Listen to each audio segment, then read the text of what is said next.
What is up, world changers? Welcome to the Mission Driven Impact YouTube channel, where we help nonprofits and social entrepreneurs raise awareness for their organization by clarifying their message, getting the word out, and building a loyal community of fans and supporters.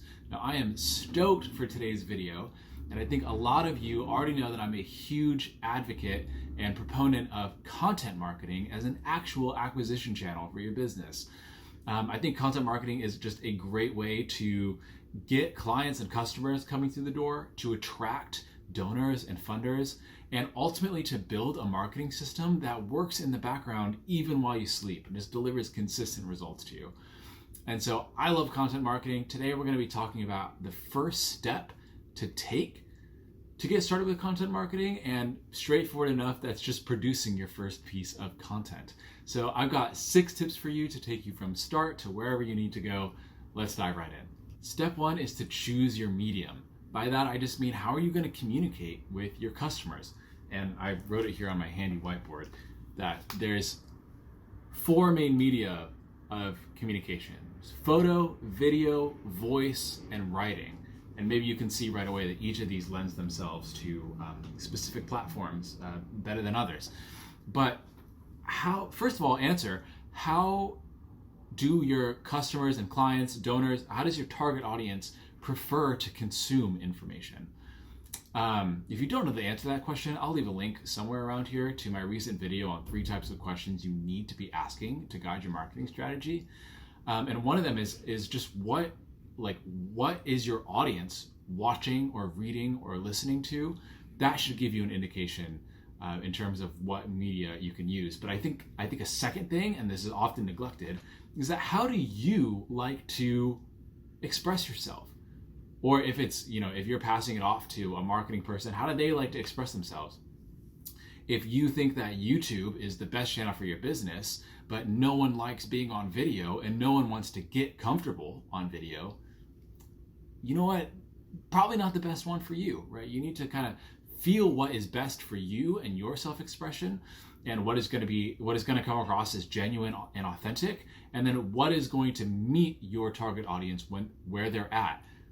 Photo, voice, video, writing. Choose one, maybe a secondary one, and stick with that. Step 2 is to determine your macro and your micro.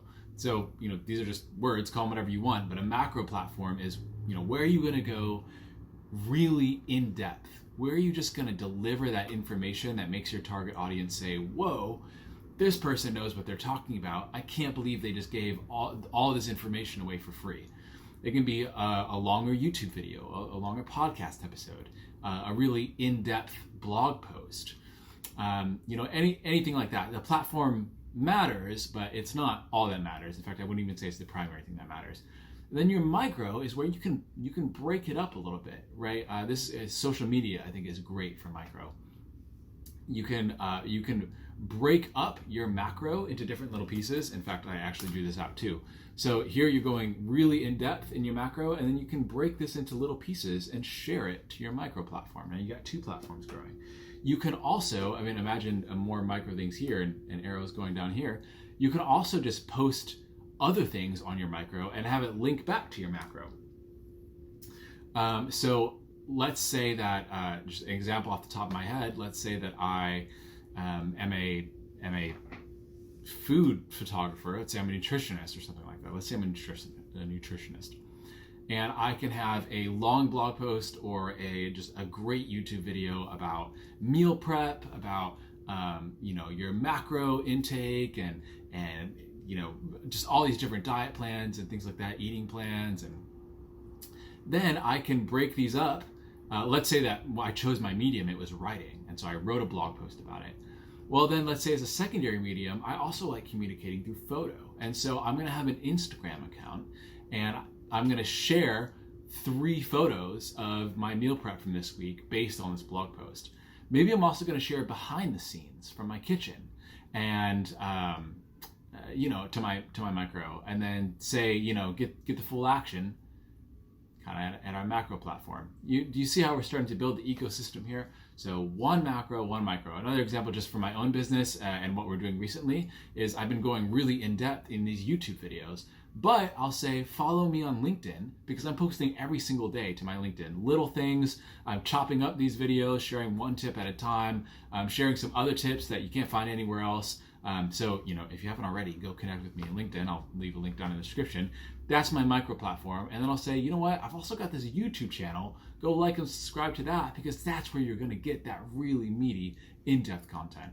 Make sense? Let me know in the comments. But one thing I forgot to mention here is that when you're determining your macro and your micro platforms, think both creatively, but then also think about where is your audience hanging out? Not just what type of information do they prefer to consume, but where do they get that information?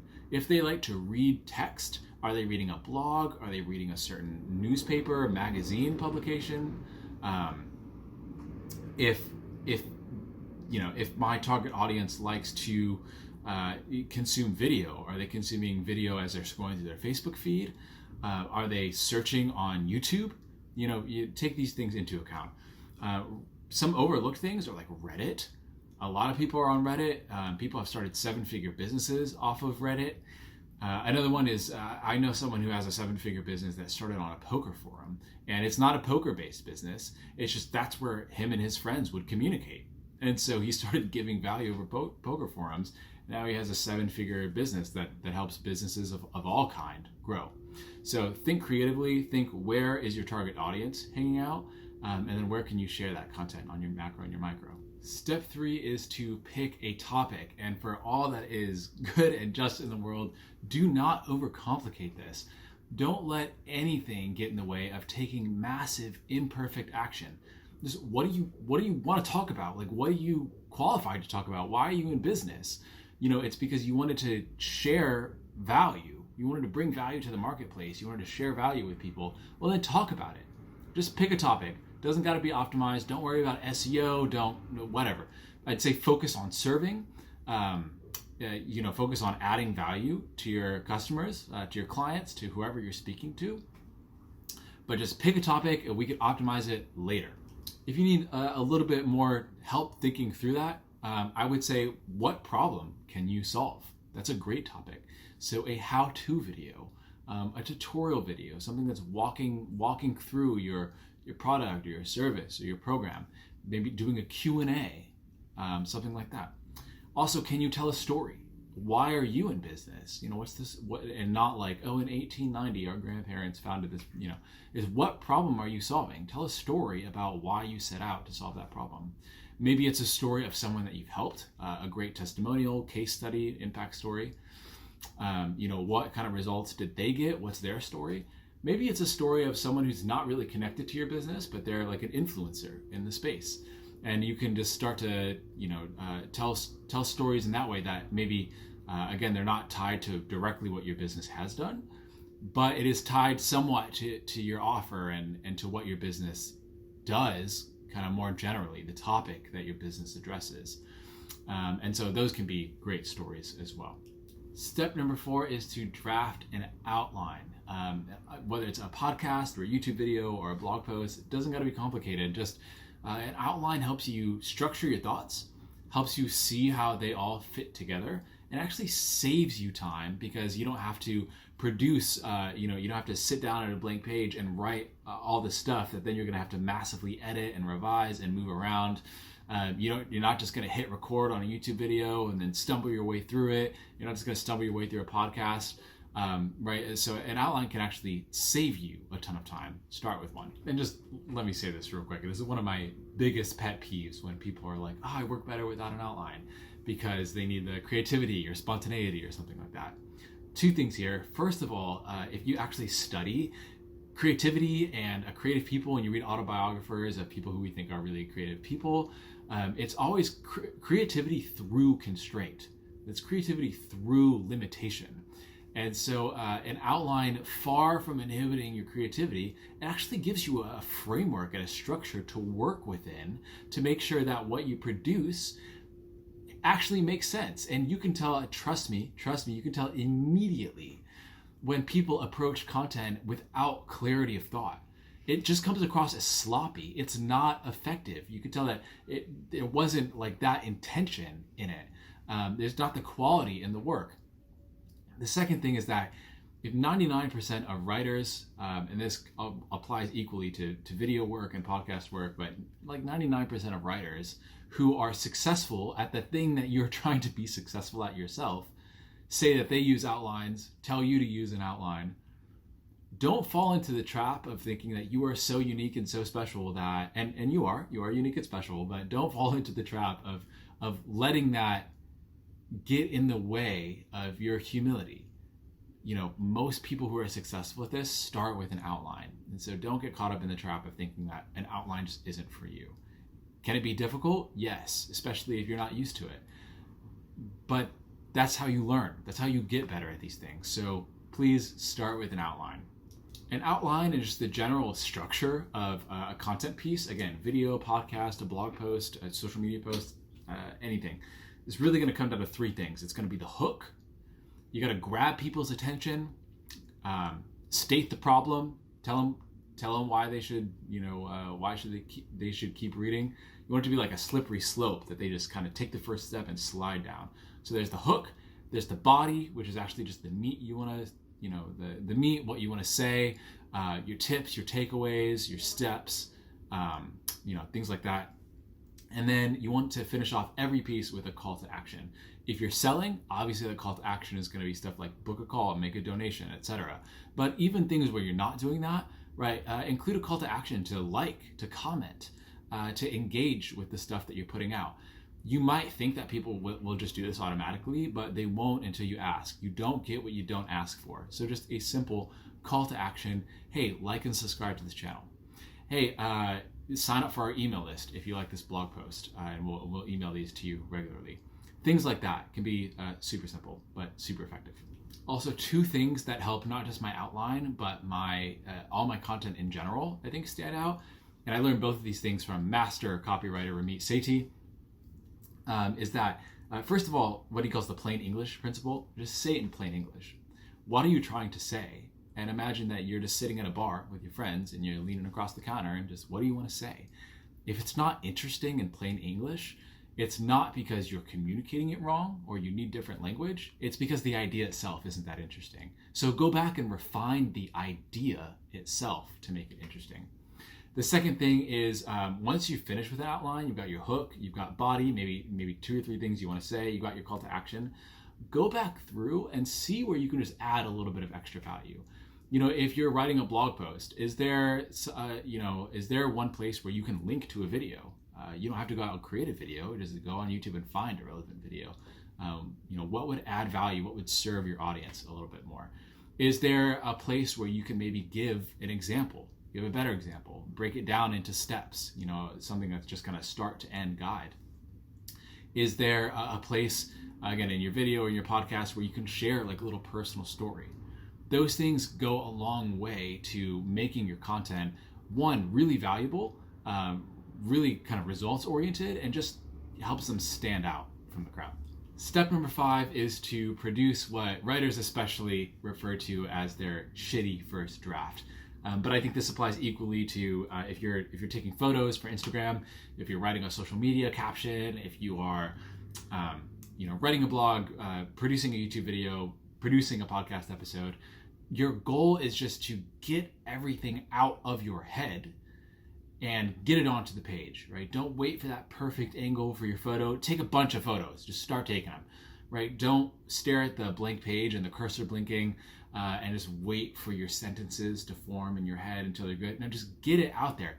I say just kill your inner editor, first of all, and don't even attempt a good first draft. Don't even attempt a great first picture. Don't even, attempt to get things right on your first try. In fact, seek out the shittiest version of it that you possibly can, and then trust the editing process. Trust yourself to go back and clean it up. You can't do all of that all at once. Trust me from experience. Trust me from so many people who have come before me for hundreds of years who have said the exact same thing.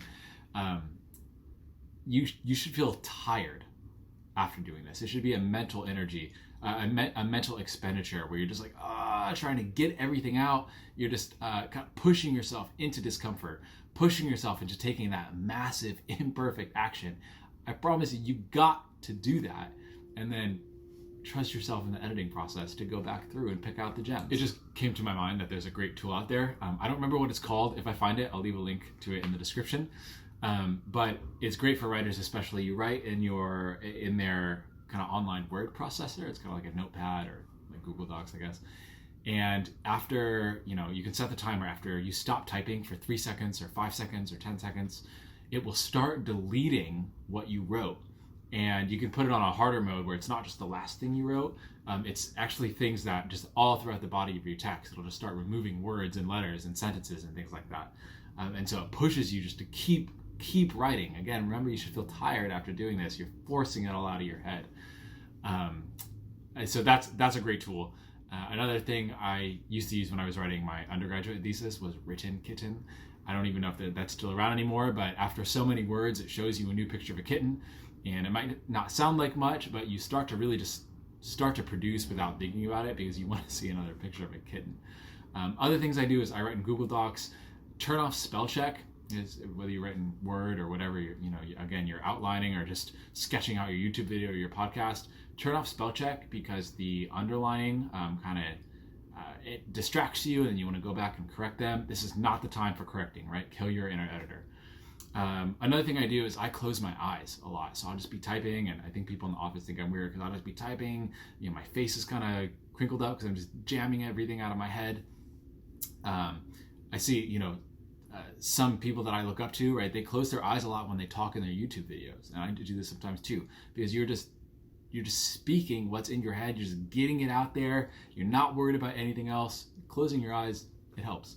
All right, step 6 is to go back, revise, edit, but then ship before it's ready. And this is a concept from Seth Godin's Linchpin, right, where he talks about the genius that's kind of in all of us. You can appeal to something that I hold very deeply is Brooke Castillo's idea of B- work. Just get things out there. Again, the theme of this video really is just massive imperfect action. Don't wait for something to be good enough. Don't wait until you're ready for it to be seen. Don't wait until you've overcome your fear of wondering what people will think or wondering if this is a waste of time or if you'll get results. Just get it out there. Massive imperfect action, and the key, the quality, the improvement, the results, the secret sauce is all in the iteration. All in the iteration. You've just got to keep doing things. Be consistent. Keep practicing. And that's how you'll get up to speed with this kind of stuff, both in terms of quality and like the actual time it takes. All right, I know a lot of that was some ranting and raving, so I hope that this video has helped. I just want to say one more thing, and that's producing content is only half the battle, right? Content marketing, there's 2 parts to that. There's the content that you produce, but then you've got to market it, right? You've got to go out and promote it. You've got to make sure it gets seen, it gets noticed, it gets engaged with. And this is something that I see 99% of people, even professional marketers, marketing freelancers and consultants, marketing agencies even, they just completely don't do, is they don't go out and promote content. So that's something you absolutely cannot miss. I've got a video coming out soon where I'm kind of going through some of my favorite content promotion tactics that anyone can do at any budget, any sort of time resource constraint. Remember, content promotion is vital because there's nothing worse than producing content and it doesn't get seen or engaged with. So to make sure you don't miss that video, subscribe to this channel, hit the notification bell. That way you'll get a notification immediately when that video comes out. Until then, I'll see you in the next video.